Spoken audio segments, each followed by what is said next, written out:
We have the latest now on the investigation into the plane crash in Toronto. Investigators are reviewing video of the moment the jet touched down, erupted in flames before ending up on its back. Transportation correspondent Gio Benitez is in Toronto with the latest details for us. Good morning to you, Gio. Hey, Robin, good morning to you. Yeah, that piece of video is absolutely critical because it shows in clear detail exactly how that plane crash happened with everyone on board surviving. This morning, investigators poring over this video trying to determine what caused Delta Flight 4819 to flip over on the runway at Toronto Pearson International Airport. The plane from Minneapolis with 80 people on board seen approaching the runway when the landing gear appears to collapse. The right wing striking the ground, sparking flames, the plane rolling over on its side, then on its back, sliding down the runway as a massive plume of smoke fills the air. To see it actually visually unfold in front of you, to see the right wing down a little bit, which is characteristic of going into a crosswind landing, and then suddenly the gear strut on the right side separating from the airplane the way it did, answers a lot of the questions that the boards are going to be asking. ABC News obtaining this new footage showing the chaos inside the plane as passengers tried to evacuate. That way's forward, right? The seats upside down, the flight attendant at the end of the aisle standing on the ceiling. Leave everything. Let's go. Some seen walking between luggage compartments, making their way out of the plane.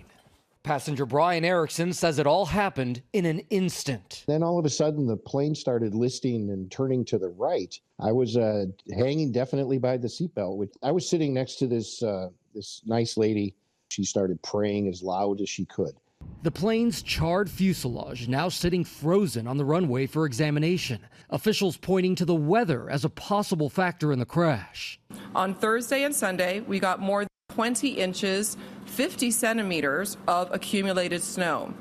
That is actually not typical. Hours before the crash, the airport tweeting, "The snow has stopped coming down, but frigid temperatures and high winds are moving in. Our airfield team has continued their work throughout the night to clear critical areas so planes can safely arrive and depart." At the time of the crash, winds gusting up to 40 miles per hour. Why is going to take a lot of time. Why may include the fact that the turbulence was so bad that there was a point in time in which they went from maybe a 30 knot or 40 knot wind to nothing. At least 21 people injured, including a child who was taken to the hospital.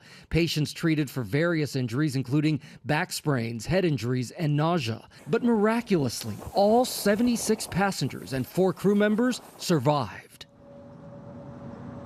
And we've also learned this morning that the black boxes have now been recovered. That's going to give investigators some key information there. But without a doubt, the fact that you can actually talk to these pilots because they also survived, that's going to be key as well, because they'll be able to tell investigators what they felt inside that plane. Michael? Yeah, that's definitely helpful there, Gio. I'm glad everybody will be okay. All right, thank you for that.